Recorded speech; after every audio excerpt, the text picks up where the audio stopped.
Hey guys, HappyChild here, back with another video, and today we are going to be talking about this epic new Beyblade, this epic find Turbo Valtryek V5. Let's get straight into this HYPERSPHERE Beyblade. So guys, usually Beyblades take forever to get to the US. I remember Turbo, the first time I saw Turbo Beyblades, I was like, what in the world? I had seen videos of them before because they had been out for several months before they came to the US where I live.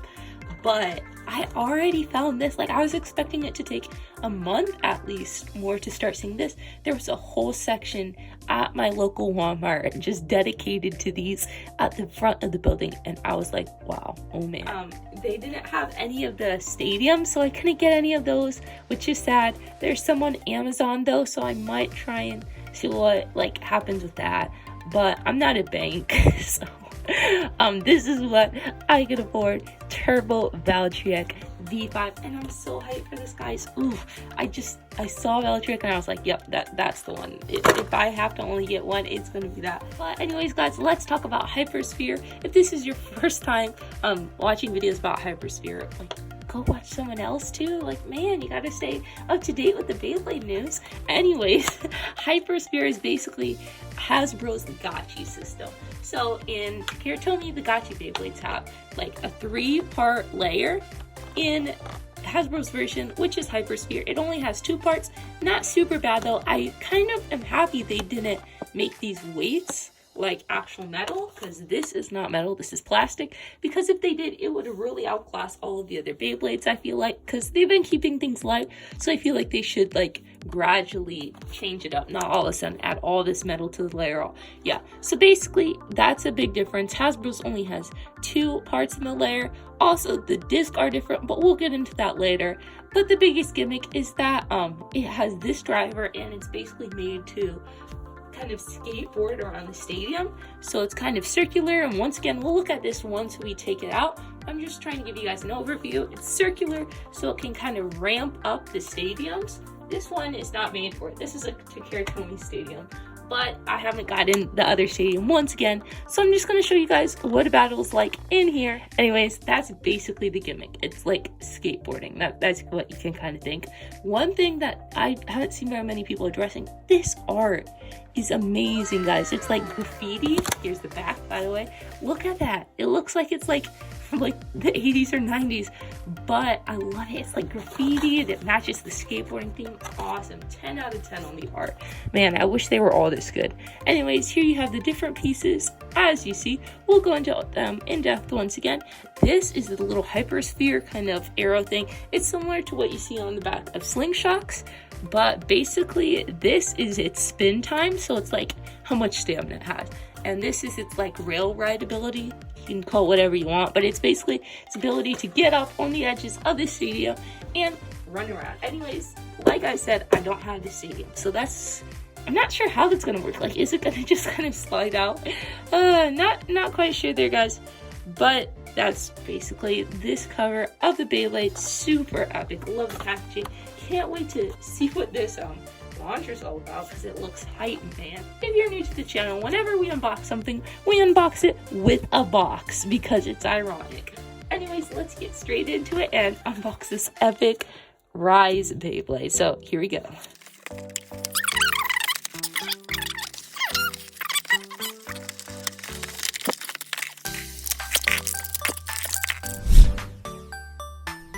Okay guys, I cannot tell you how hyped I am for this. First, we are going to look at something not a ton of, I haven't seen people really pointing out, but man, look at these launchers. They are so nice. They're kind of small, to be honest, guys. I'm gonna get some comparisons out right now. So anyways, these are them.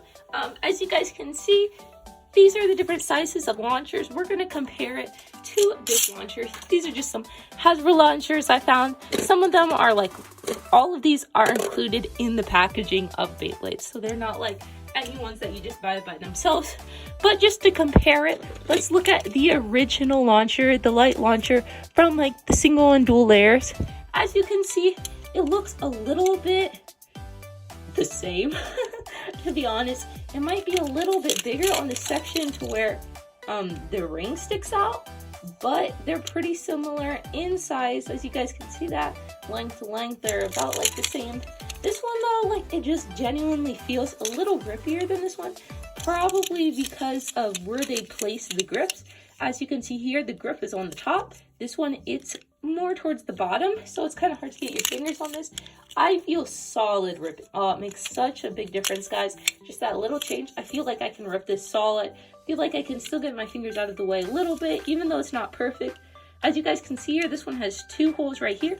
This one has 4 holes at the bottom because it is left and right spin. I'm like, that weak stuff, so let's get that out of there. Anyways, here's comparing that to this no, this is the slingshot launcher, sorry. This is the slingshot launcher.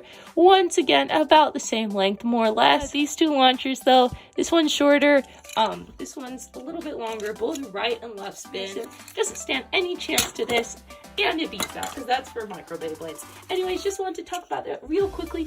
Love the change in ripcord color. Like, ooh, and that's white instead of black. And all the others, it's black. So I really appreciate this mix-up. Really love the ring and the ripcord. And I just love this launcher, guys. Something that I feel like deserves more attention.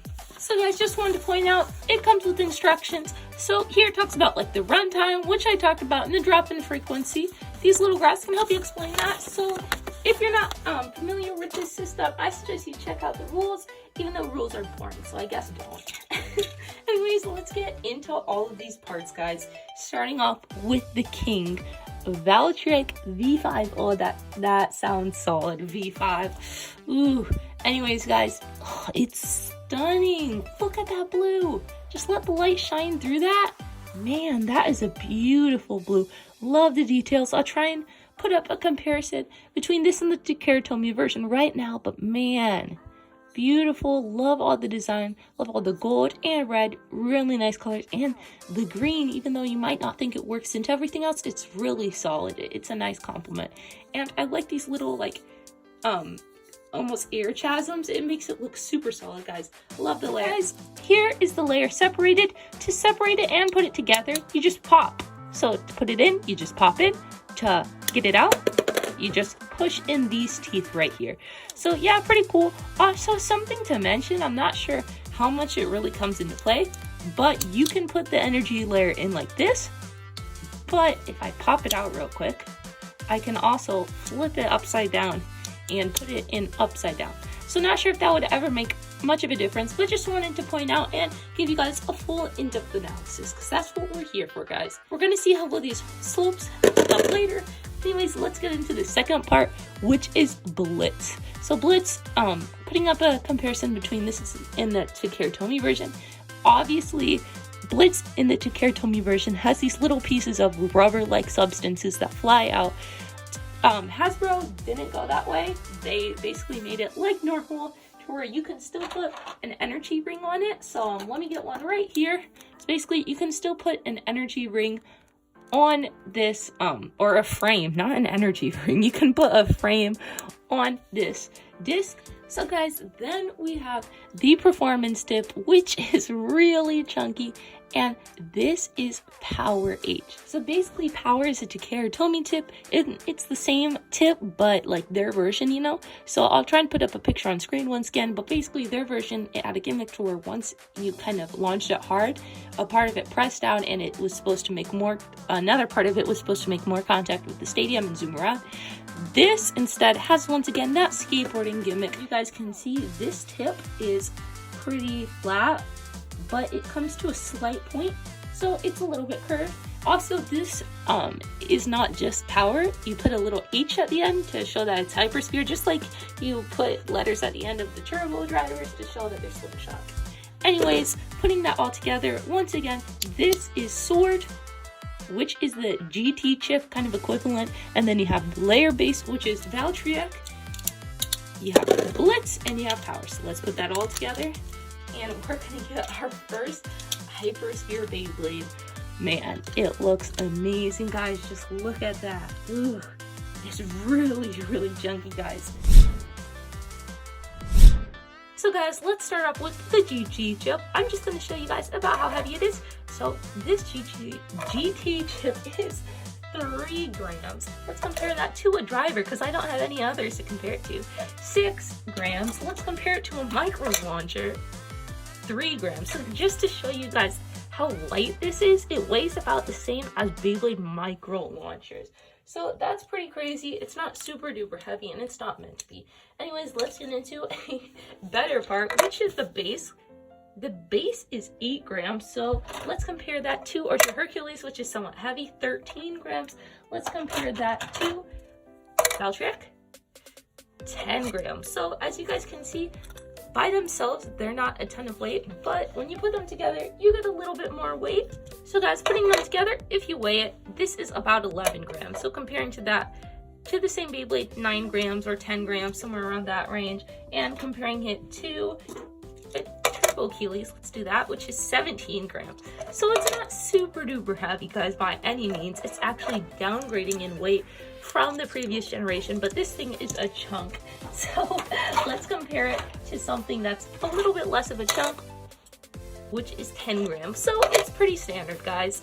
I wouldn't be betting on this to like keep you in the stadium because of its weight or anything. Like, don't just choose this because it's a V5. Don't just choose it because it's HYPERSPHERE. Let's compare this Blitz disc.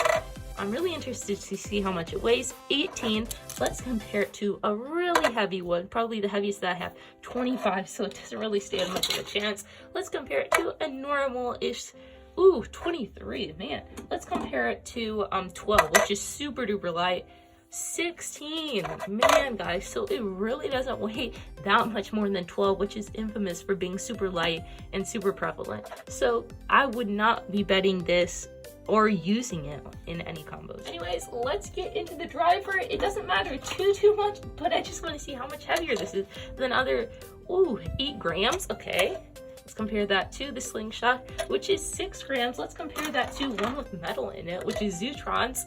6 grams compared to, once again, 8 grams. So it's pretty heavy and expected, or that's expected too, because it's so chunky. Let's put this whole combo together and compare it to some other combos. There we go, 38 grams. Let's compare that to a single or dual layer. 34, man, it barely weighs more than a dual layer Beyblade. Let's compare it to Phoenix, which is 41 grams. Almost fell out there for a second. 38. So guys, it's not super duper heavy by any means. It's about like maybe even a little less than average. So cool parts, but it's not gonna weigh a ton. Hopefully though, that allows it to ride the rails with less weight and just be fast. With that being said, getting all that technical stuff out of the way, let's get into some test spins and test battles. Here we go. So guys, let's put our launcher into right spin mode, and let's launch this Beyblade for the first time in this stadium. So it is all over the place, guys. But even in this Takara Stadium, you could see it ramping up the sides. It's not made for the stadium once again, but just wanted to show you guys it. Oh man, it is all over the place, guys. Ooh, it's just a mess. So guys, I know I can't really give you guys the best battle comparison since I don't have the stadium, but we're going to be putting it up against its fellow Valtryek V4. So let's get straight into it. 3, 2, 1. Ooh, I launched it 4. 3, 2, 1. Ooh, man, these balls are just all over the place, guys. Here we go. It's a nice test battle. Look at that stamina, not so good. Ooh, tons of life after death, guys. It can just like rotate and spin around because of this large base forever. Not really. But yeah, I think it took that battle barely. Let's get into another battle with Valtryek. 3, 2, 1. 3, 2, 1. So guys, Valtryek V4, if you didn't know, it's not the best Beyblade. So take these battles with a grain of salt. Here we go, guys. Some context though being made soon. I love this sword Valtryek while it spins though, guys. It just looks really epic. And it takes the dub. Once again, guys, let's move on to a harder opponent. 3, 2, 1. 3, 2, 1. Ooh, huge hits. some decent hits, guys. Aeronite just sitting in the middle. Hopefully this will give us a little bit better of a comparison of its power, and it takes the win, guys. Nice. Even in the stadium where it's not in its prime, it's doing decent. So let's get into this next battle. Here we go. And yeah, huge hits against Aeronite, guys. I don't think this Beyblade is going to be super duper good, like the stock combo, because once again of like that not so good forge disc, but it's holding its own against some other stock combos. Ooh, even though it lost that one, guys, not a good sign. Let's move on to one more opponent, which is going to be a hard one because it's going to be Knox C3 with the infamous Hasbro bearing driver, meaning it probably won't. Let's get straight into this. Shakalaka and launch. Ooh, my hands hurt while launching it, guys, because this room is so cold. Oh, so cold, but I don't know why my recording room is so cold, but it just is, guys. And it takes the win easily, guys. That was a disappointing performance. Wow, it got Knox really close to bursting though, guys. 3, 2, 1, and 3, 2, 1. These are good, solid hits. Man, I can't wait to see if eventually I can get, like, even just that cheaper, like, normal stadium. I can't wait to see it ride these rails all around, but it's doing some damage, guys. Not a ton, but you can just hear, like, the smack of it. So I hope you guys enjoyed this in-depth video on Sword Valtryek V5. I know it's going to be probably pretty long, but I really wanted to show you guys a ton of information on it that's available.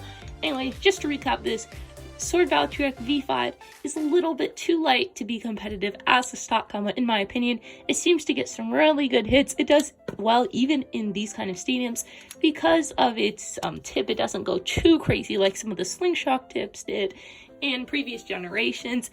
Its design is epic. Its packaging epic. Its height is somewhat tall. Not super duper tall, but it's somewhat tall. Comes with a really nicely designed launcher, in my opinion, and it has a similar shape to previous incarnations of Valtryek with slight differences, and it being somewhat chunky. Anyways, that is this Beyblade, guys. Hope you enjoyed this video. The majority of you guys aren't subscribed, so if you want to, feel free to do it down below. It's free. We'd really appreciate it. Anyways, guys, with that being said, make sure to keep your horns up and smile a while. See you guys next time. God bless. Boom, boom.